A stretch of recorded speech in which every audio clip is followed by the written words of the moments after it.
Bismillah. Assalamualaikum warahmatullahi wabarakatuh. Bismillahirrahmanirrahim. Alhamdulillahirabbil alamin.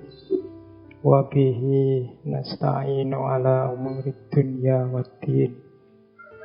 Allahumma sholli wa sallim wa barik ala habibina wa syafi'ina Sayyidina wa maulana Muhammadin wa ala alihi wa ashabihi wa man tabi'ahum bi ihsanin ila yaumiddin. Bismillah. Mari kita lanjutkan ngaji filsafat kita, melanjutkan sesi minggu yang lalu. Kita masih ada di sesi musibah. Jadi meskipun situasi kita hari ini masih situasi yang serba prihatin karena ada pandemi virus corona, semoga semangat kita, gairah kita untuk belajar, untuk nambah ilmu tidak menyusut. Karena betapapun setiap peristiwa seperti kita singgung minggu lalu di sesi bencana, pasti di balik itu banyak hikmah-hikmah yang kalau kita bisa menemukannya, insya Allah akan meningkatkan kualitas hidup kita. Ya, meskipun ngaji kita kali ini sifatnya jarak jauh, tidak seperti biasanya. Kalau dulu saya ngajinya rame-rame, kita ngaji di masjid, bisa saling menatap wajah, sehingga bisa lebih gayeng, bisa lebih bisa lebih menyenangkan. Tapi sekarang kita ngajinya jarak jauh. Ini saya duduk sendirian, tidak ada siapa-siapa. Makanya kemarin ada yang tanya, Pak Faiz kok kelihatannya tidak bisa santai ngaji jarak jauh. Iya, wong saya sedang duduk sendirian. Ini khawatirnya kalau ketawa-ketawa sendiri nanti dianggap orang yang Oke, jadi kalau bahasanya usul fikih itu la yudraku kulluhu la yudraku kulluhu. Apa yang tidak bisa dipenuhi sepenuhnya, ya tidak harus ditinggalkan sepenuhnya. Mungkin ngaji kita kali ini tidak seperti biasanya, ada yang kurang, ada yang terasa berbeda. Saya kira tidak masalah lah, yang penting tidak kita tinggal semuanya, khususnya aspek yang paling utama yaitu nambah wawasan keilmuannya. Sebelum ngaji di tema kita kali ini saya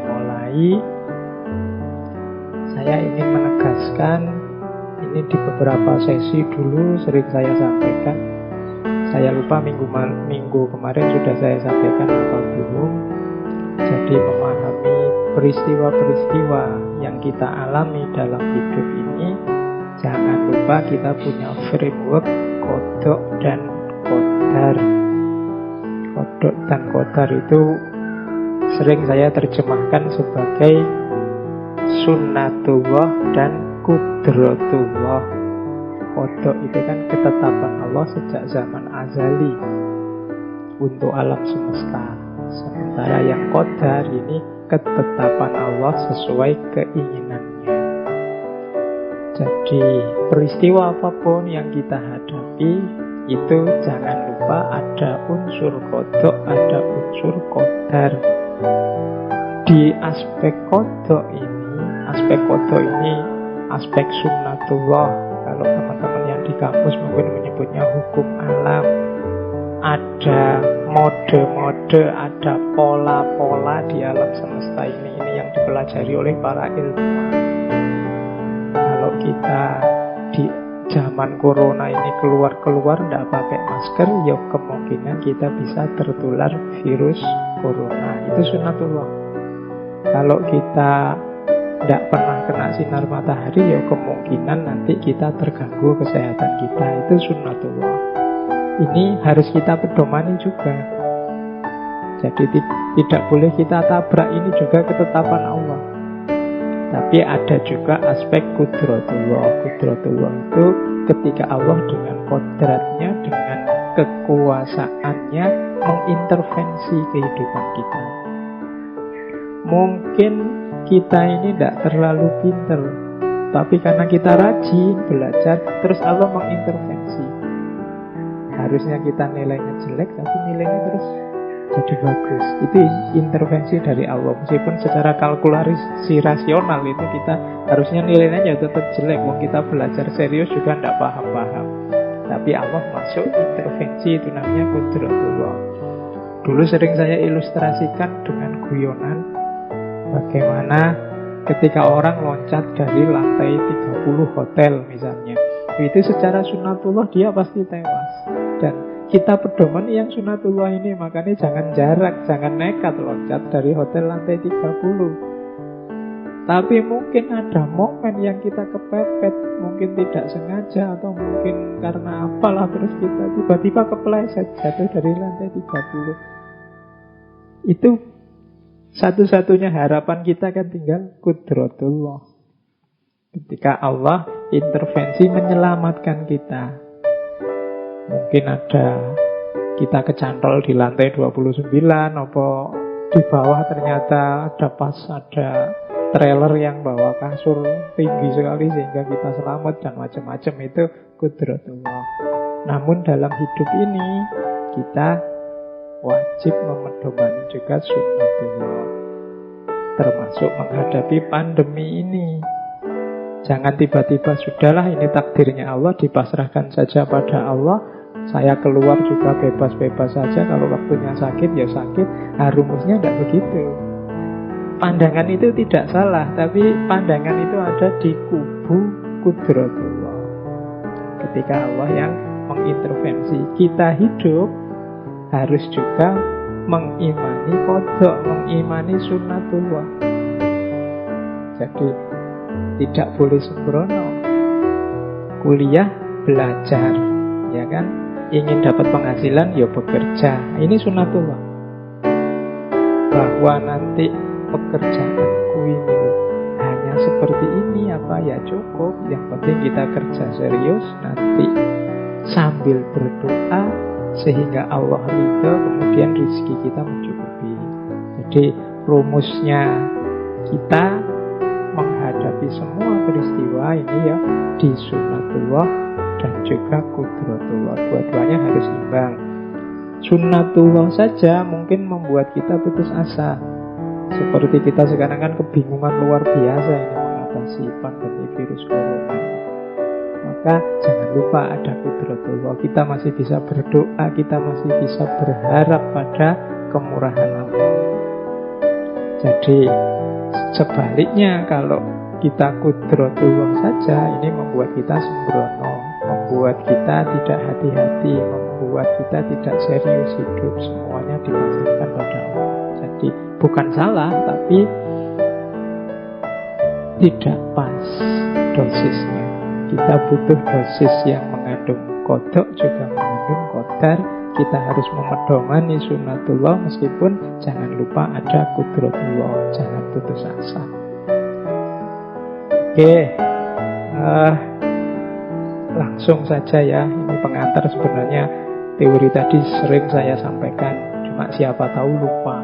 Karena kadang-kadang masih saya lihat di banyak kesempatan ada yang berpandangan sudahlah pasrahkan saja semuanya pada Allah. Ada yang begitu. Ada yang begitu ngototnya dengan program-program, dengan konsep-konsepnya, seolah-olah kalau tanpa itu persoalan tidak selesai. Jadi kita sering tidak imbang, kita sering lupa bahwa ya ada sunnatullah, tapi juga ada kudratullah. Tapi jangan jujuk kudratullah, karena kita wenang berusaha dengan memedomani sunnatullah. Oke, masuk ke tema kita kali ini, yaitu tentang sakit. Memaknai sakit. Minggu lalu kita membaca bencana. Ini mirip kelanjutannya minggu lalu.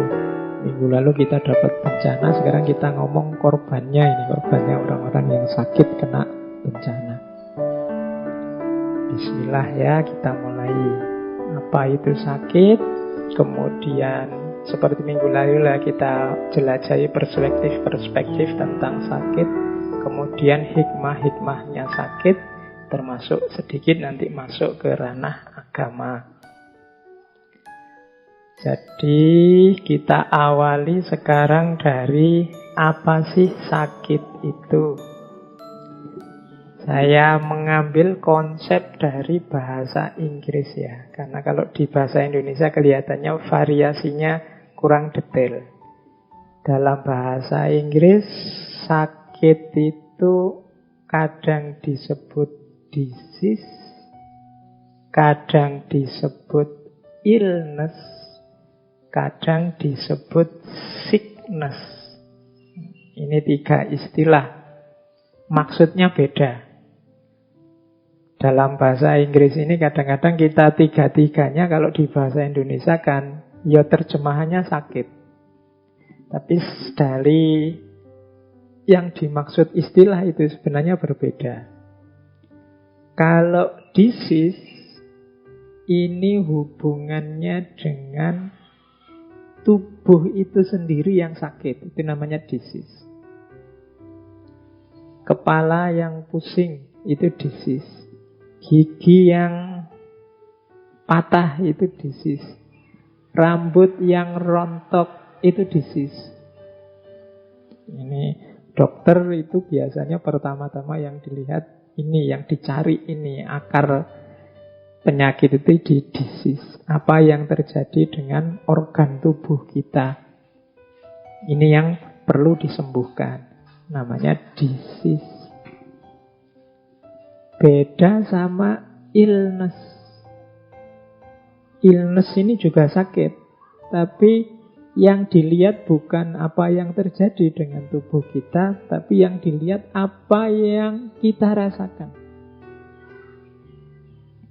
Kalau yang disease tadi perlu disembuhkan, tapi yang illness ini harus dikontrol dan diatur. Mungkin rambut kita rontok, tapi rambut yang rontok ini bisa bagi orang tertentu biasa saja, bisa bagi orang tertentu bahaya ini. Gelisah dia.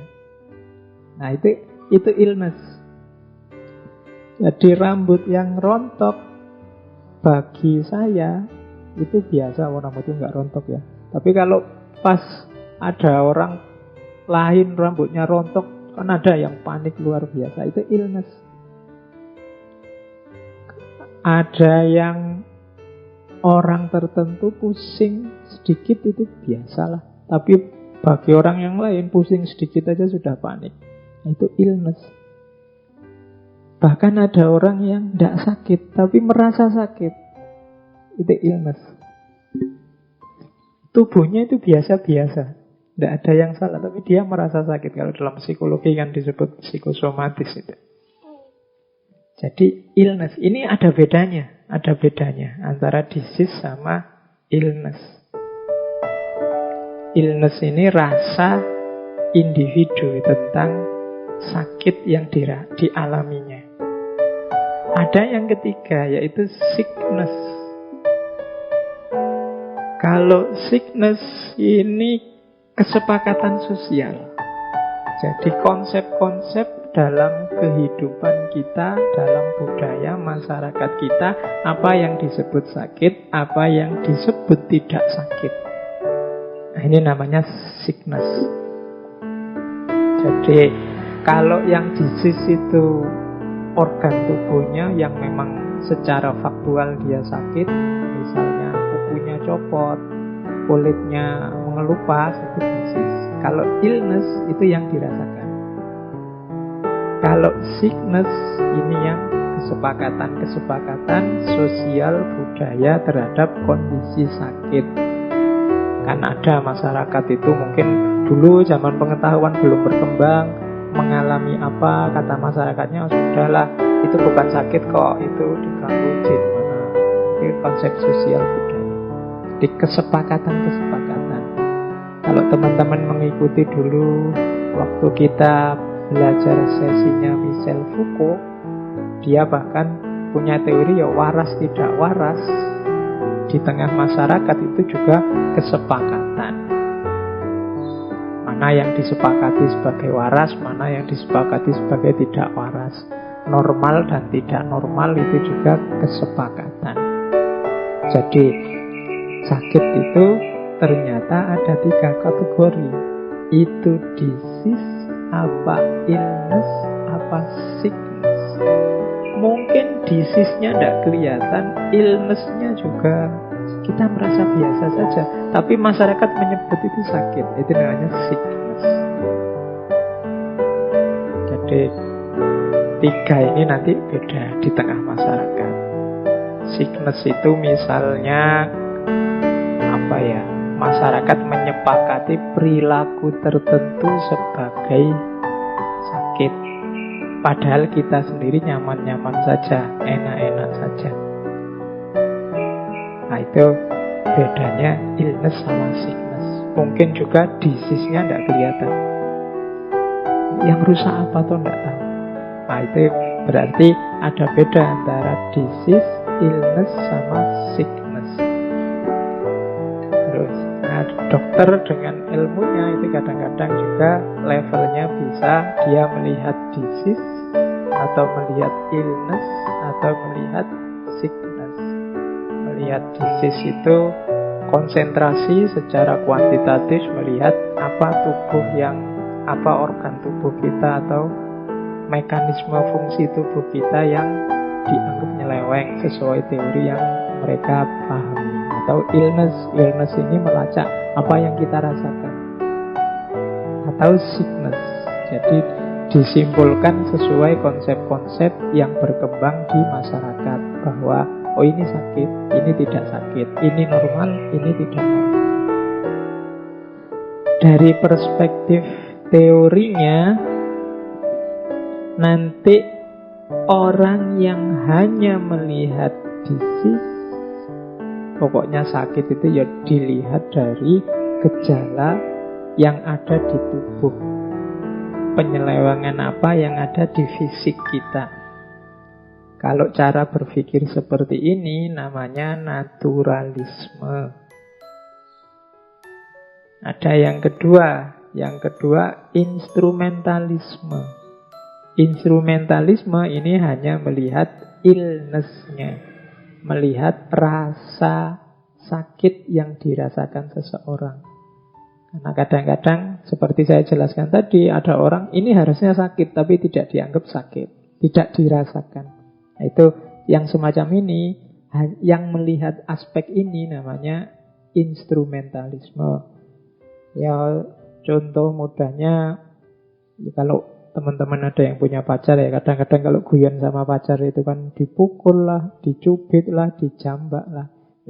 Secara disease, naturalisme, dicubit itu ya sakit, dijambak itu ya rambut merontok ya sakit, dipukul-pukul ya sakit, ya nyeri.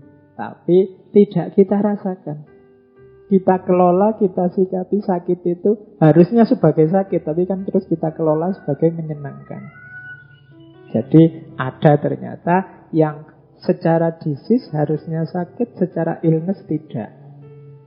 Ada orang yang bahkan mungkin sakit berat, tapi daya pasrahnya, sikap mentalnya yang luar biasa, sakit yang seberat itu ternyata tidak dia rasakan berat. Itu kan secara illness dia canggih mengelola rasa sakitnya. Meskipun secara disease kalau dilihat yang terjadi ternyata ya harusnya dia sudah parah.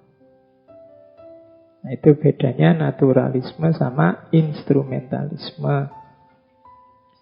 Ada yang ketiga, konstruktivisme. Kalau konstruktivisme ini melihat sakit itu ya sesuai yang disepakati. Misalnya dulu di awal-awal ciri-cirinya orang corona itu bla bla bla bla bla. Terus waktunya berkembang, ada gejala yang lain atau ada pengurangan gejala. Ternyata mengalami ini saja juga kemungkinan corona. Ini kan aspek sickness-nya, mana yang disepakati. Kesepakatan bersama di antara kita.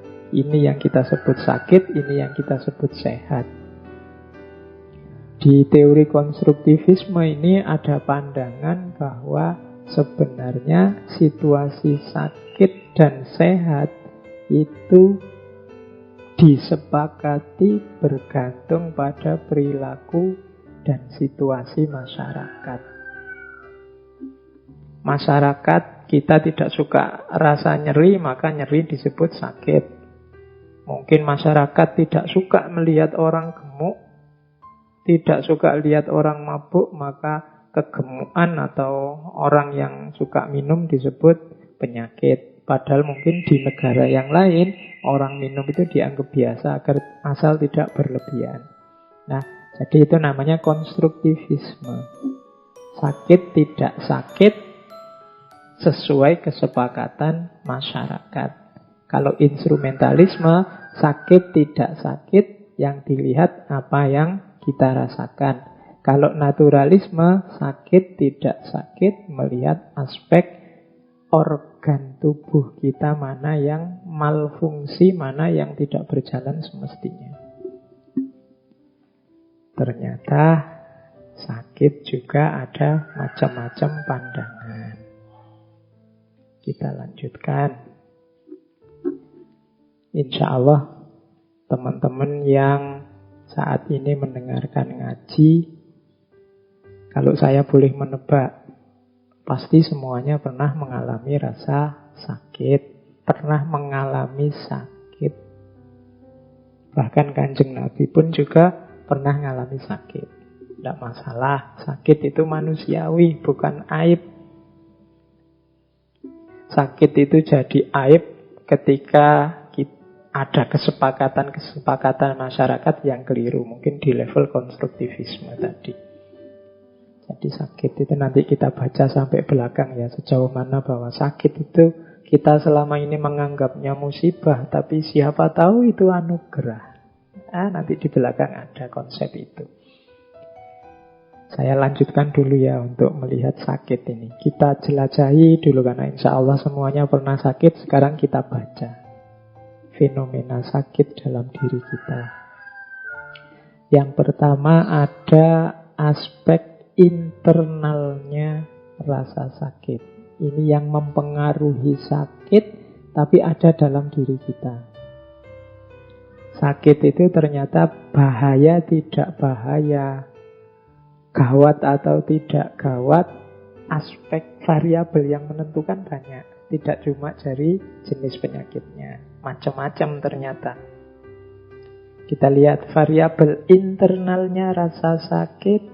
Yang pertama jelas sifat penyakitnya. Ada yang akut, ada yang kronis, ada yang menular, ada yang bawaan, ada yang turunan, ada yang primer, ada yang sekunder, ada yang sudah terminal, macam-macam. Nih, kalau teman-teman ingin tahu satu-satu apa saja yang dimaksud, ya belajar ilmu kesehatan. Apa bedanya akut sama kronis?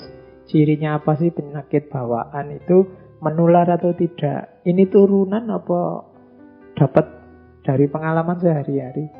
Ataukah ini penyakit primernya apa sekunder? Pusing saya ini memang sakit kepala pusing atau karena penyakit yang lain? Atau sudah terminal apa belum ya sakit saya ini? Nah, itu menentukan sakit. Jadi yang jelas variabel internal penyakit yang pertama ya sifatnya penyakit itu sendiri. Yang penting itu. Yang kedua jangan lupa persepsi kita terhadap rasa sakit. Ini juga menentukan gawat tidaknya penyakit. Ada yang panik, ada yang serius, ada yang cuek, ada juga yang menikmati. Macam-macam loh. Ya kan? Kadang-kadang teman-teman, apa ada Pak sakit itu menikmati? Loh ada yang mengambil keuntungan dari sakit. Alhamdulillah Pak, badan saya panas. Waktunya presentasi saya sejak kemarin deg-degan mau presentasi. Pagi-pagi badan saya panas. Alhamdulillah ini bisa izin ke dosen bahwa saya sakit. Itu menikmati.